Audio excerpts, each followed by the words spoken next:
death among healthy working age people worldwide is skyrocketing. Here in America, it was up 40% during the third and fourth quarters of 2021. Seems like there are a lot of them. I mean, just from a Google search, you can find like a lot of 12, 14, 16, 18-year-olds that are just dropping dead suddenly. Thank you for very much for coming on this video. John, thanks for having me on the show to talk about this very important topic. Now, Tom, as the name would imply, has been a major in the United States Air Force for a career. Also an engineer, mathematician, and data scientist and analyst. So in a good position to do this work. Now, what on earth are we looking at here, Tom? Please. We're looking at white fibrous clots that have been supplied by embalmers. And they're seeing these all around the world. Embalmers are seeing these clots, and they're seeing them actually in a high percentage of their corpses, unfortunately, John. And they've been seeing mostly over the last 3 years. I actually have a small vial of the clots that I can show the audience live. I'll turn it slowly around so people can see the consistency of them. Yeah, you can see that really clearly. And what are they, and where did you get them, Tom? Got these from embalmer Richard Hirschman, who was featured in the Died Suddenly movie. Richard's been sending vials of these out to laboratories and scientists all over the world who are trying to examine the clots and figure out what they're made of. One of the theories is that they're made from amyloid protein. Amyloid is A-M-Y-L-O-I-D. It's just a fancy term for a misshaped or misfolded protein that builds up in our bodies. So. And there's some fibrin from blood clotting processes in them as well, is there? Correct. Dr. Ryan Cole has looked at them, the famous pathologist from Idaho, and he says it's a combination of the amyloid protein, fibrin. Our blood has fibrinogen in it that is in liquid form that then converts into fibrin when there's damage done to the lining of the veins or arteries. And that fibrin is white. And then there's also, he's found platelets in there too, and they're colorless. So that combination of fibrin, platelets in this amyloid or amyloid-like material. And what's the consistency like? Is it? Can you pull it apart? Is it rubbery? What does it feel like? It's rubbery. It stretches. It's rubbery. It can break if you put enough force on it, but it's almost like a rubber band. You know, it looks like a calamari and kind of feels like a rubber band to the embalmers. Very unusual. Now these have been, in the embalming process, these are flushed out of the circulatory system and they're collected by embalmers. So these have been taken directly from the circulatory system of the recently deceased. This is where these come from. Correct. Embalmers have two favorite injection site points when they do embalming. Their favorite is the carotid artery in the neck. So that's the main spot they've been finding these clots. They also will do an injection site point sometimes in the iliac artery down in the pelvis region that then runs down to your femoral arteries in the legs. So that doesn't necessarily mean where the clots are being formed, John, but that's where the embalmers seem to be finding the clots, obviously, as they're flushing out at these injection site points. However, some of the embalmers have told me recently they've had to actually create more injection site points because when they run into a body that has a lot of these clots, then they have to use alternate points in order to get them all out. And it's actually lengthened the process of embalming. Embalming used to take about an hour to hour and a half for an embalmer, and now it's taking about 2 to 2.5 hours for an embalming. So in some of the recently deceased, this is actually clogging up their circulatory system, such as the embalmer can't flush the blood out. Yeah, and the embalmers that I've talked to are pretty insistent that they believe the clots are forming before death. They think that they may be forming after death as well, but they're insistent that they are forming before death because they're seeing them in bodies that are only an hour or two old and still warm. They have not been refrigerated. And there's no way, they say, these clots could have formed in the hour or two since the person was deceased. That means, Tom, that these clots are almost certainly the cause of death.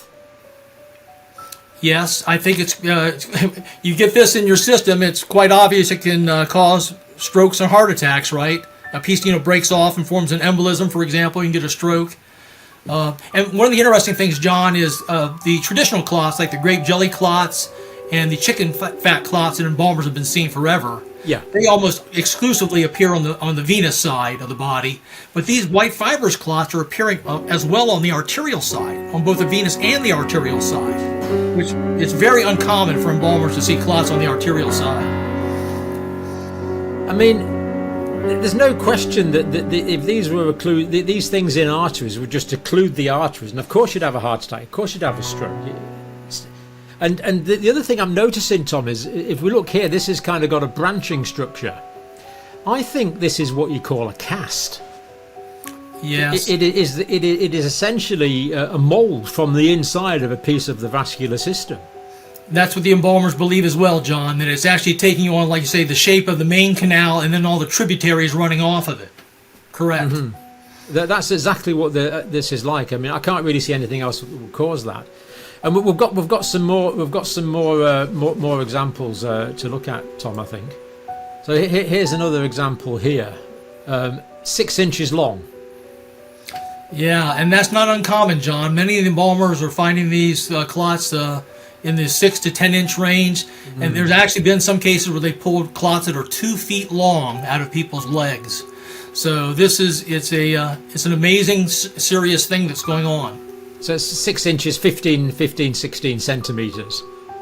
And again, that one's clearly showing a bifurcation in my mind, isn't it? It's an arterial cast. Correct. And if that was in a vessel, I don't see any blood getting through at all. Quite incredible. Now, let's just point out that these just aren't isolated incidents. These are several. There's some more in a jar, similar to yours. Yeah.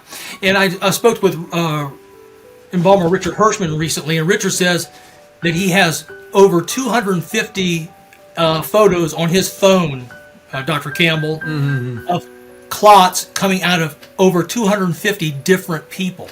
He's got examples of this white fibrous clots, as well as another issue we'll talk about called microclotting as well. So he's got photos from lots of people that he's embalmed. Yeah, so that scalpel there, again, would be about probably 8 inches long altogether. The blade would be a couple inches long. And I think what we're seeing here is we're seeing the blood clot that you would expect. Right. And then these white things are just... Yeah. On the and like I said, embalmers have been seeing those forever. They actually look and feel like grape jelly. They dissolve easily in their hands. Much different than these white fibrous clots, and much different than embalmers have been seeing chicken fat clots for years too. They're small, yellowish in color, and they tear very easily. Very different than these large white fibrous clots that are much tougher and more elastic. Yeah, the yellow one medically, I think we call that white thrombus. It's the platelet aggregation. It's a well-recognised pathological process. Just look at a few more to show these aren't just random things. These are more here. Again, very similar. Another example there. Masses of these things. I mean, what kind of volume are we getting? Like a pound of these out of someone, or it's shocking. 500 grams. It's incredible. Yeah, and there's different doctors and scientists around the world that are looking at the problem and trying to figure out how it's forming. There's a few theories that have come up recently.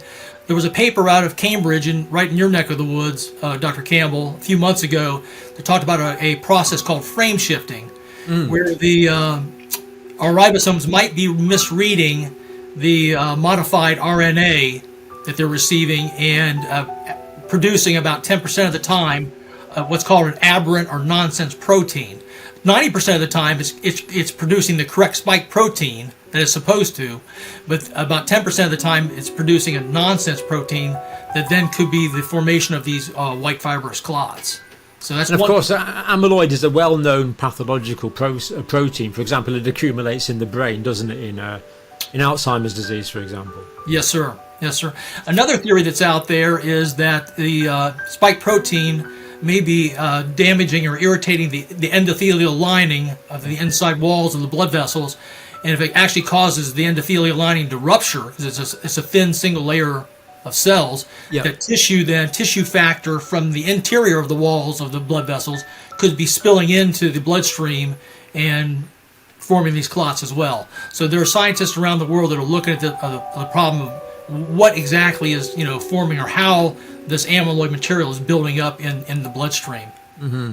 I mean, the idea that it's damage to the vascular endothelial wall, I don't really see that, because these things are solid, aren't they? They're, if that's the lumen of the blood vessel, then this white stuff is like filling up the whole gap in the middle, isn't it?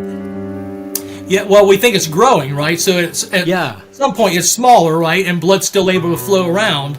But then at some point it completely blocks off a vessel, or your embolism breaks off and goes to a critical juncture, and that's when you get your stroke or heart attack.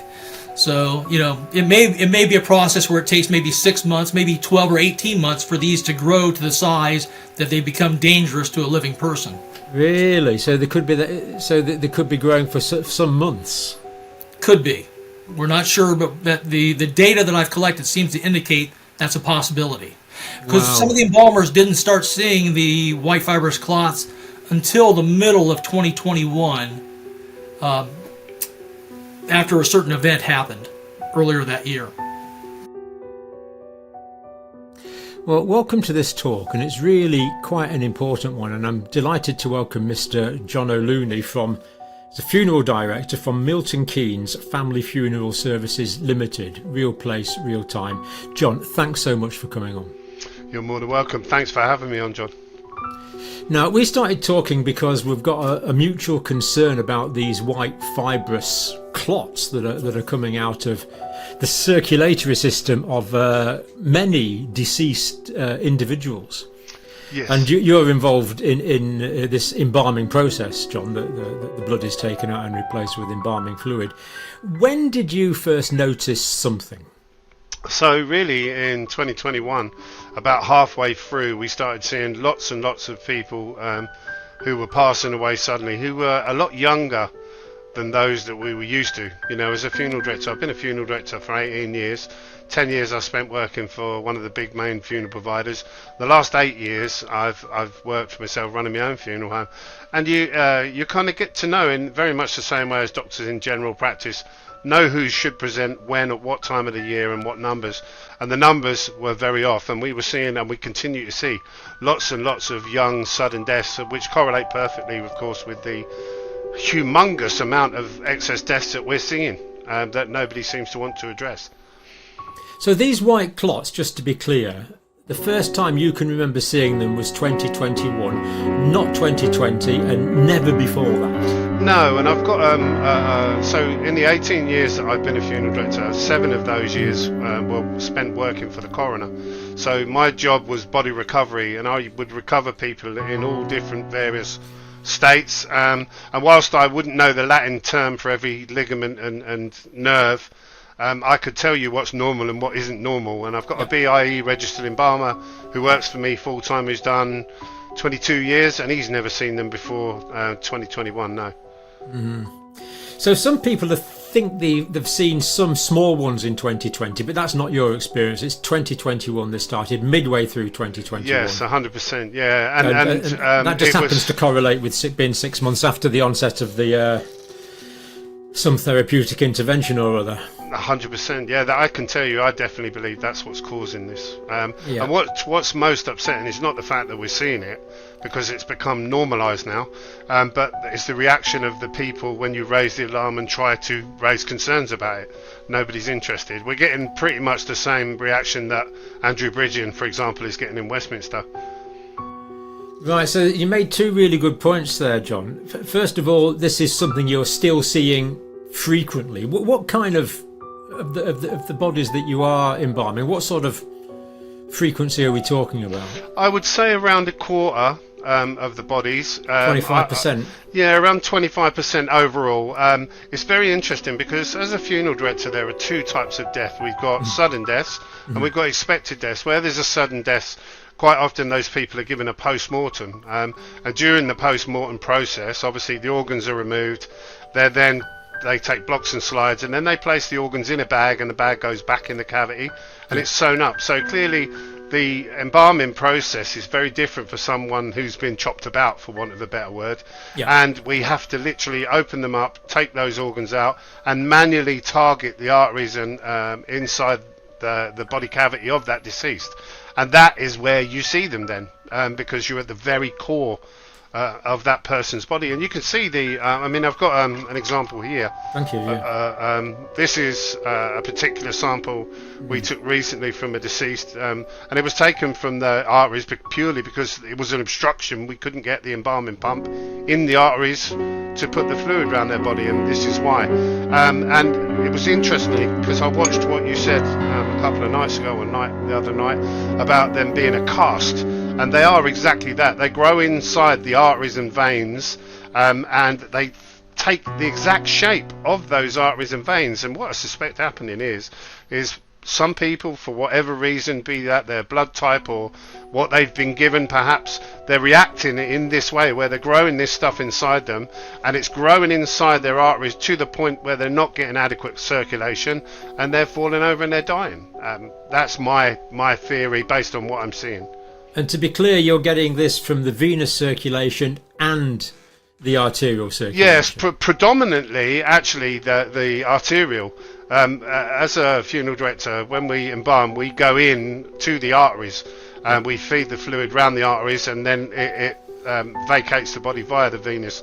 So I'm noticing in arteries, and it used to be really only in the veins that you would see the odd clot because it's lower pressure, it's a return system, and there's high pressure in the arteries, so you wouldn't normally see it. But the clots that we're seeing are very different to normal clots. They're traditionally like a red jelly clot. You couldn't pick them up, you couldn't hold them, they would fall to bits. You could wash them down a plug hole, for example. These, they're like calamari, they're like rubber, and they're not like squid. Yes, I mean, I don't know if you've had any samples off anyone. I'll be happy to send you some. They're very tough and very fibrous, and when you look at drugs like heparin, which are traditionally used to thin the blood and break down clots, it's not going to touch these, John. It's a totally different thing. It's a totally different thing, yeah. So things like heparin will prevent clots from forming. It won't actually dissolve the clots. No. But we do have thrombolytic therapy in hospitals, but it breaks down the fibrin. Yes. But these are something else. They're like... I've never seen anything like this. It's very gristly, very rubbery, very tough. I have a great worry that anyone with this, I don't see how they're going to get it out of themselves without it being physically removed, which obviously would be very invasive and a very dodgy thing. You know, you start pulling this out of live patients' aortas, it's a real challenge. You know, it's a real worry. Yeah. Now, you told me a pretty distressing story this afternoon, being careful to protect confidentiality. Of course. We're dealing with a young adult. Yes. Who died suddenly.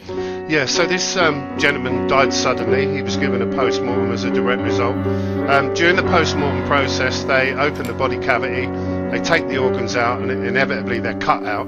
They do blocks and slides and tests to try and ascertain the reason this young man died. Then those organs are placed back in a bag, and that bag is put in the body cavity, and the body cavity sewn up. The deceased are then released to us as funeral directors. Now, being he was a young man, he had a big social circle, people wanted to see him, so the family asked us to embalm him, and we did so. So you have to open the body cavity up, take the organs out in the bag, and then manually target the severed arteries that you see in and around the body cavity. And these include, for example, the radial arteries in the arm, the femoral arteries in the top of the leg, and you can physically see them like cut straws. Some people have a very large arteries, like kind of as big as my finger. Other people's might be slimmer, like the kind of width of a biro pen, and everything in between. They'll do the same job. And when we've gone to put the embalming nozzle down the artery to pump fluid into that limb, it's obstructed. It's obstructed by a blockage, and my embalmer has called me, and I've gone over and had a look. He's removed this and as he's pulled it out with tweezers, the clot has come out the full length of this young man's leg. The full length, nearly 3 feet long. It initially appears to be very similar to a normal clot, but then when you wash them off and you wash the blood off, they're bright white. And if you don't get all of the blood off, once you place them in formalin, the formalin will burn that blood and they go black. So if you wash them right off properly, they stay bright white. They're not normal, they're not usual. And so we did this, and I emailed my local coroner and kind of said, you know, we've had this young guy in. I know you've looked at him because he's had a post-mortem. I'm really concerned because we're seeing a really strange clots inside him that we haven't seen before.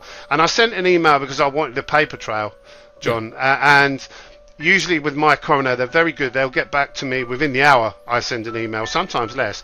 Didn't get a reply. So 3 or 4 days later, I received a phone call, and it was from one of the girls in the office who said she spoke to the pathologist. The pathologist wasn't concerned, asked me to dispose of the samples, and actually suggested that it grows inside people regularly post-mortem. But you know it doesn't. You know it doesn't. Of course, I worked for the coroner for 7 years. Now, to expect me to believe that when you die, rubber fills your arteries is ridiculous. It's fantasy, and I actually felt quite insulting. Yeah, I felt quite insulted that they would think that I was that stupid. And that was where we left it. And subsequent emails that I've wrote voicing concerns have been totally ignored. And so they asked you to dispose of the evidence. I mean, yeah, the of course. clot. Yeah, of course. Yeah. And so I wrote to the Chief Coroner of England, because I'm not talking about one death now, I'm talking about dozens, raising concerns. Dozens of people that have died suddenly, and you find these white rubbery things in their circulation. That shouldn't be there. I mean, I've got a BIE registered embalmer. He's done 22 years. He says exactly the same. And it's very interesting that the BIE have openly threatened... It's the British Embalming Association. Yes, they openly threaten their members with disciplinary action if they raise any concerns, which actually breaks one of their oaths. Oath number 4 is that they will voice concerns if there are any. They're not doing that. They're hiding it totally, and they're actually intimidating their members. So they have a bi-monthly magazine that's released to all of the BIE members, and they've openly mentioned me as a funeral director, warned them not to speak to me, and say if there's any confirmed concerns, they go directly to the lady who runs it, and not to speak out to anyone. Why would you do that? Surely if you see something inside someone that shouldn't be there, and you should voice those concerns. You know, as a funeral director, certainly for me, I have 2 reasons that I would voice concerns. Let me explain. If I go to the hospital, John, and I pick someone up and I bring them back to my place and I roll them over on a tray and they've got a knife sticking out their back or a puncture wound, I have a moral obligation as a decent human to raise that concern. I also have a legal obligation to raise that concern. We're raising these concerns, nobody is listening.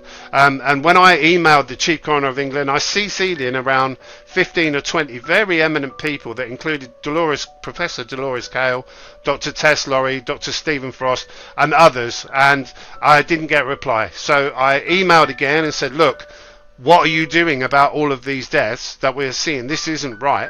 And I got a 4-word response from his secretary, and it said, we follow government policy. It was kind of the most revealing answer they could have given, an admission without actually admitting anything. So basically they follow government policy. Now, government policy is this: if you die from a thrombosis, it could be a jelly bean in your artery, it could be sawdust, it all comes under the same umbrella term of a thrombosis, a blockage, a thrombolytic blockage. They won't dig any further than that, and the reason for that is government policy. It's a new phenomena. It's a new pathology. Should we go and look at some of your data on the slides, Tom? Is that absolutely? Okay? Let's go look at some of the data, and then I have a story for you afterwards. It's a bit of a scandal, I think, but we'll talk about it maybe afterwards. Let me give you a story just before that as well.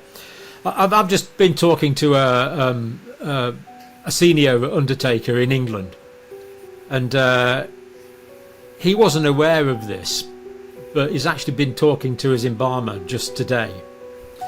And this guy basically embalms all the time. It's what he does. And he says, in the people he's embalming, he's seeing 1/5 to 1/3 of people with these clots. That's not surprising to me. That's right in the wheelhouse of the averages you'll see here in the slides coming up. 20 to 30%. Now, this is just a mind-blowing, massive, new pathology. And in addition to the white fibrous clots, as you'll see in the slides coming up, there's been an increase in the traditional grape jelly clots, and also this phenomenon of microclotting as well of the blood. So yes, you did say that. As well as the clots, you're getting this sort of coffee ground thing. Correct. And of course, coffee ground is old altered blood, and this is classic of small thrombi, small blood clots. Correct. we asked the embalmers, last year's survey, we asked them about the grape jelly clots, so we asked that question to them again this year. And as you can see, 40%, the embalmers on average are seeing the grape jelly clots in about 40% of their corpses in 2023.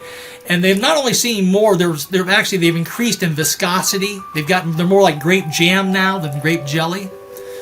So the next question, we compared that to what they saw in the years prior to the pandemic. Yeah. And if you go to that slide, you'll see that they saw them in 30%. So it was still a high number, but there's still an increase from 30% up to 40% now in 2023. So that can be alarming as well. So we're getting 5 times more microthrombi, the little coffee grounds. Mm-hmm. We're getting 30% of the bigger clots. 30 up to 40% now, yeah. Yeah, and we're getting 100% more of the white ones. So all of these intravascular pathologies are massively increased. Correct. Wow, 30%.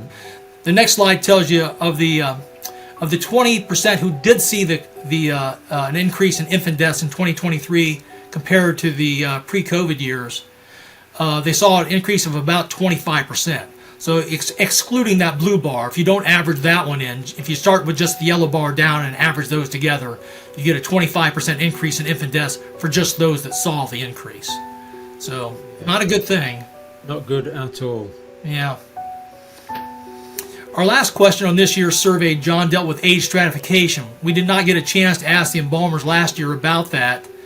And I wasn't too surprised at the results here. You would expect probably to see, we asked them, did you see an increase in the clots in 2023 of all types, grape jelly, white fibrous clots, the microclotting, in any particular age group? And we asked them to mark all age groups that applied, so they could mark multiple answers on this one. And as you can see, the longest bar there is in the 66 to 80-year-old age group. Not too surprised at that, because as people get to that age, they start to have problems, with cholesterol, plaque buildup in their systems. But I am a little bit disturbed, John, by that 36 to 50-year-old bar. That's a pretty long bar there. 89 of the embalmers saw an increase in the clotting and clots. And this is the age group you don't normally associate these people with having heart attacks and strokes. Usually that starts happening when you're in your late 50s, early 60s. Correct. But now, and this information, this data actually dovetails very nicely or very closely to what Edward Dowd's been finding in the insurance industry. He's been taking a look at both USA and UK death and disability data, and he's found a tremendous increase over the last 3 years in that particular age group of 36 to 50-year-olds. So the data that the embalmers are supplying to me dovetails very closely to the insurance death and disability data from Edward Dowd. And we also know there's been an increase in excess deaths, certainly in the UK, nationally, in that age group as well. These clips have been taken from CBN and Dr. John Campbell YouTube channel. Please visit his channel and listen to an hour-long detailed interviews. Thank you.